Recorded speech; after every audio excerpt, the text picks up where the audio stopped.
नमस्कार, स्वागत है आपका पीताम्बर परिवार में।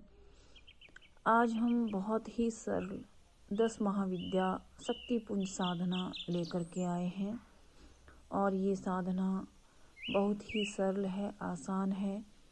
कोई भी व्यक्ति घर में रह कर के कर सकता है जिसकी उम्र 18 वर्ष से ऊपर हो, चाहे वो स्त्री है, पुरुष है या लड़का लड़की या कोई बुजुर्ग है।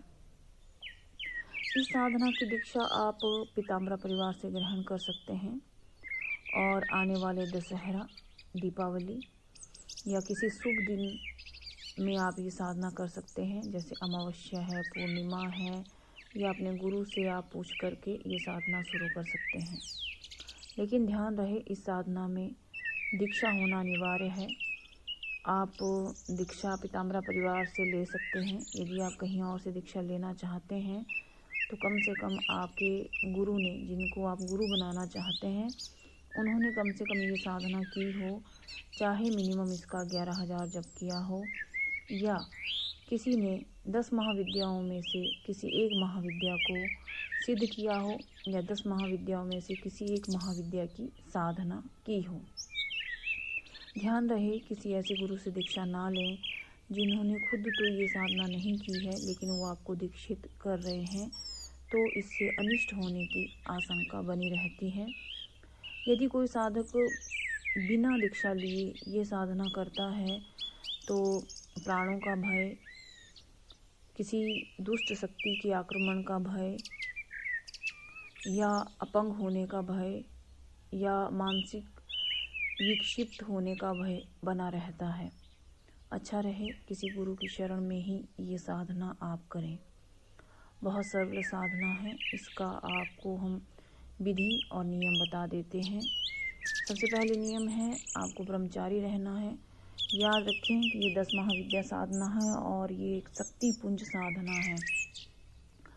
आप कभी भी ये गलती ना करें कि आप वैसे तो ब्रह्मचारी बनकर साधना कर रहे हैं, लेकिन मानसिक विकार अगर आप में उत्पन्न हो रहे हैं, अश्लील विचार अगर आपके मन में चल रहे हैं, तो ये साधना सर्वथा आपके लिए व्यर्थ साबित होगी या आपका अनिष्ट कर देगी। साधना में आपको मानसिक, शारीरिक ब्रह्मचर्य का पालन करना है। साधना में आपको शराब, मांस, अंडे, बैंगन, हींग, मसूर दाल इत्यादि का उपयोग नहीं करना है। साधना काल में आप सात्विक भोजन ही ग्रहण करें। इस साधना का एक विशेष नियम है कि केवल आप यदि 11 दिन की ये तीव्र साधना संपन्न करना चाहते हैं तो सिर्फ 11 दिन तक 1 गिलास दूध का पीकर ये साधना करें। फिर आप इस साधना का चमत्कार देखें। ये साधना आपको सर्वव्यापी बना देती है, विश्व प्रसिद्ध आपको करती है। आपका कुंडली जागरण हो जाता है या कुंडली जागरण होना शुरू हो जाता है। आपको भूत भविष्य का ज्ञान होने लगता है। आप में सर्वशक्ति संचार होता है। ये साधना बहुत ही सरल है। इस साधना को कोई भी कर सकता है। डरने जैसी कोई बात नहीं है, किंतु आपको अपने गुरु से दीक्षा लेकर के और अभिमंत्रित साधना सामग्री का उपयोग करके ही ये साधना करनी चाहिए। और एक और बात, आपको 10 अलग अलग महाविद्याओं के यंत्र स्थापित करने की आवश्यकता नहीं है। आप एक ही 10 महाविद्या यंत्र स्थापित कर सकते हैं। और अगर आपको ये 10 महाविद्या सिद्ध किया हुआ यंत्र कहीं से नहीं मिल रहा है तो आप पीताम्बर परिवार से भी मंगा सकते हैं। आपको ये पीताम्बर परिवार से बहुत ही आसानी से उपलब्ध हो जाता है।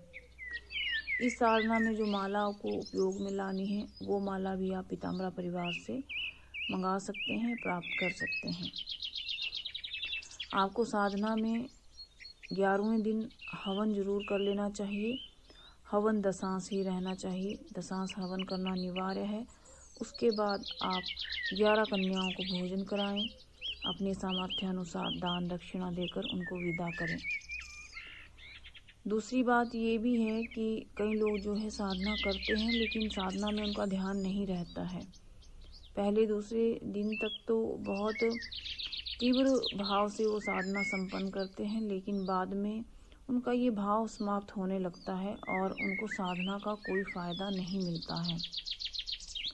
जो आप में जोश पहले दिन से होता है, उस जोश को अंतिम दिन तक आपको बरकरार रखना चाहिए। इस साधना में भूमि शयन करें और ये साधना रात्रि को 12 बजे के बाद शुरू करें तो बहुत अच्छा रहेगा। दीक्षा ले लें, अभिमंत्रित सामग्री का इस्तेमाल करें और गुरु जो समय बताए उसी समय से शुरू करें। इस साधना में आप लाल या पीले वस्त्र धारण कर सकते हैं। बाकी इस साधना की जो विधि है वो हम आपको बताते हैं। सबसे पहले आपको 10 महाविद्याओं को प्रणाम करना है। महाकाली जी के ध्यान मंत्र का पाठ करना है। अगर आपको ये कंठस्थ है तो बहुत अच्छा है। उसके बाद आपको श्री तारा माँ के ध्यान मंत्र का पाठ करना है। कंठस्थ हो तो बहुत अच्छा।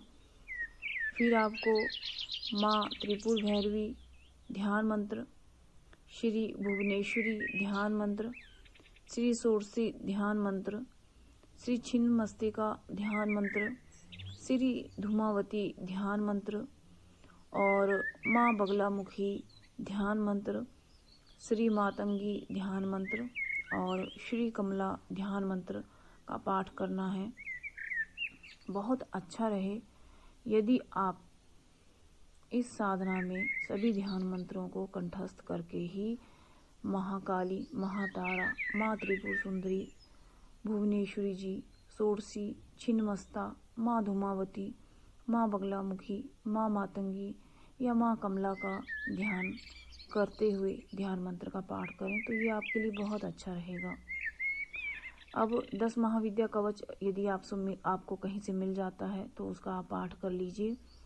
नहीं तो आप पीताम्बर परिवार से 10 महाविद्या कवच मंगा करके उस कवच को आप धारण कर सकते हैं। ये आपके लिए बहुत अच्छा रहेगा यदि आप कवच धारण कर लें।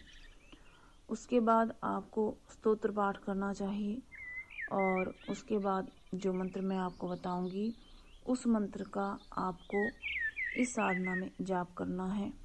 मंत्र बहुत छोटा है, 1 लाइन का मंत्र है और बहुत ही शक्तिशाली तीव्र मंत्र है।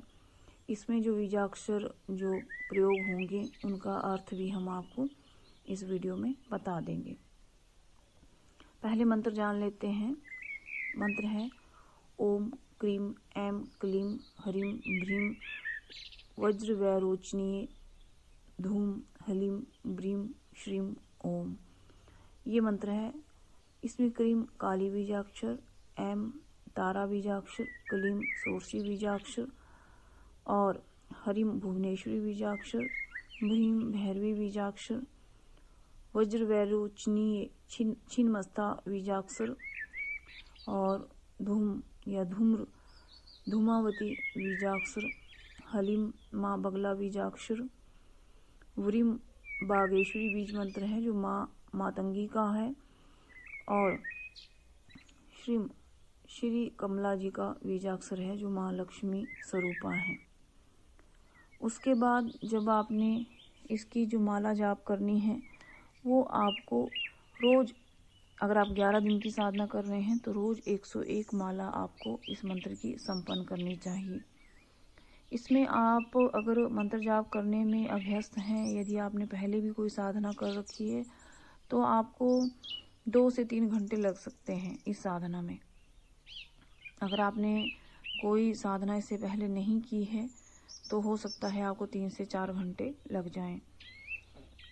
जब आपकी साधना कंप्लीट हो जाए उसके बाद आपको क्षमा प्रार्थना जरूर कर लेनी चाहिए। इसका कारण एक ये भी है कि मान लीजिए हमसे साधना में कोई भूल हो गई है, कोई कमी रह गई है, मंत्र का कई बार हम गलत उच्चारण कर देते हैं, कई बार आधा जो बीज अक्षर रहते हैं उनको बोल ही नहीं पाते हैं, कई बार ध्यान इधर उधर आपका भटक जाता है, कई बार आप ठीक से साधना नहीं कर पाते हैं। जो भी कमी आपकी साधना में रह जाती है वो आप क्षमा प्रार्थना करके दूर कर सकते हैं। आप क्षमा प्रार्थना अपने शब्दों में कर सकते हैं या आपके पास बगलामुखी माँ से रिलेटेड कोई बुक हो या आप दुर्गा सप्तशती का कोई बुक इस्तेमाल करते हैं तो उसमें क्षमा प्रार्थना दी रहती है, आप उस क्षमा प्रार्थना का भी पाठ कर सकते हैं। नहीं, अगर आपके पास कुछ है तो आप अपने शब्दों में क्षमा प्रार्थना कर सकते हैं। और उसके बाद आपको आरती कर लेनी चाहिए। इसमें आप आरती महाकाली जी की, माँ बगलामुखी की या कोई भी आरती आप कर सकते हैं, संपन्न कर सकते हैं, या अम्बा जी की आरती आप कर सकते हैं। इस प्रकार आपकी साधना जब पूर्ण हो जाती है तो उसके बाद आपको कम से कम 1 घंटे का ध्यान जरूर कर लेना चाहिए। ध्यान कैसे करते हैं इसके ऊपर YouTube पर बहुत सारी वीडियोस हैं, वो आप देख सकते हैं। और उसके बाद सीधे आपने साधना से जब आप उठेंगे तो सीधे आपने पैर नहीं धरना है धरती पे, आपने खड़ाऊ, चप्पल या जो भी आप घर के अंदर पहनते हो उसका उपयोग आप करें, ताकि जो शक्ति आपने साधना से अर्जित की है उस शक्ति को माँ या धरती माँ ना खींच ले। आपको पता है गुरुत्वाकर्षण शक्ति रहती है माता धरती में। तो आप खड़ाऊ का उपयोग करें, किसी को साधना के दौरान बुरे वचन नहीं कहें, लालच ना करें, मोह का त्याग करें और स्त्रियों का आदर करें और बच्चों के साथ स्नेह करें, बुजुर्गों का सम्मान करें। वैसे भी अगर आप किसी भी महाशक्ति की साधना कर रहे हैं, चाहे वो 10 महाविद्या है, माँ दुर्गा है, शेरां वाली है या भगवती की कोई भी साधना है, उसमें एक बात आप ध्यान रखिए कि आपको स्त्री स्वरूपा का, यानी स्त्री का जो स्वरूप है उसका आपको हमेशा ही सम्मान करना पड़ेगा, साधना के दौरान भी और साधना के बाद भी। अगर आप स्त्री जाति का सम्मान नहीं करते हैं तो जो आप कोई भी शक्ति साधना कर रहे हैं उसमें आपको बहुत जल्दी सफलता हाथ नहीं लगती है। कई बार सफलता लगती ही नहीं है और कई बार बहुत देरी से लगती है। इसमें कारण ये भी रहता है कि अगर आप स्त्री जाति का सम्मान ही नहीं करेंगे तो वो जो महाशक्ति है वो आपसे रुष्ट हो जाएगी। एक साधक थे, पिछले नवरात्रों में वो साधना कर रहे थे, मुंबई से थे। उन्होंने हमसे एक प्रश्न पूछा कि मैं 41 डेज की साधना कर रहा हूँ और क्या मैं इस साधना में सफल होऊंगा। क्योंकि उनको काफ़ी अच्छे से मैं जानती थी, बातचीत हमारी होती थी साधना के विषय में। वो काफ़ी लंबा डिस्कशन हमारे साथ करते थे और काफ़ी एज के बुजुर्ग आदमी भी थे। तो लेकिन उन्होंने जब मेरे से ये प्रश्न पूछा कि क्या मेरी साधना सफल होगी, तो तपाक से मैंने जवाब दिया कि नहीं। उन्हें थोड़ा अटपटा लगा, अंदर ही अंदर उनको शायद गुस्सा भी आया। उन्होंने कहा क्यों, मैं तो इतनी मेहनत कर रहा हूँ और मैं तो सफलता हासिल करके ही रहूँगा। तो मैंने उन्हें कहा कि आपकी साधना सफल नहीं होगी और जिस उद्देश्य से आप साधना कर रहे हैं वो उद्देश्य भी पूर्ण नहीं होगा। उन्हें शायद बुरा भी लगा, तो उन्होंने कहा ऐसा हो ही नहीं सकता, मैं बहुत मेहनत कर रहा हूँ। तो मैंने कहा जिसका अपने आचार विचार में नियंत्रण नहीं है वो साधना में सफलता हासिल नहीं कर सकता है। उन्होंने कहा कि ये कैसे आप कह रही हैं, क्योंकि मैं तो खूब मेहनत करता हूँ, मैं तो 11 बजे से बैठ जाता हूँ और 2:30 बजे तक साधना करता हूँ। मैंने कहा आपका जो वे ऑफ थिंकिंग है वो मैटर भी करता है इस साधना में। आप स्त्री जाति का सम्मान नहीं करते हैं, आप अपनी पत्नी के प्रति, अपनी बहन के प्रति या आसपास जो लेडीज़ हैं उनके प्रति आपके विचार अच्छे नहीं हैं। उन्होंने बोला कि आपने ये सब कैसे जान लिया, क्योंकि उन्होंने कभी इस बात का जिक्र हमारे साथ तो देखिए करेंगे नहीं वो, क्योंकि मैं गुरु पद पे हूँ और वो शिष्य पद पे हैं। लेकिन उनकी साधना सफल नहीं हुई और ये बात सत्य हमारी सिद्ध हुई। कारण इसका क्योंकि वो स्त्री जाति का सम्मान वाक्य में ही नहीं करते थे और ये हमने उनके अंदर अवगुण देख लिया था।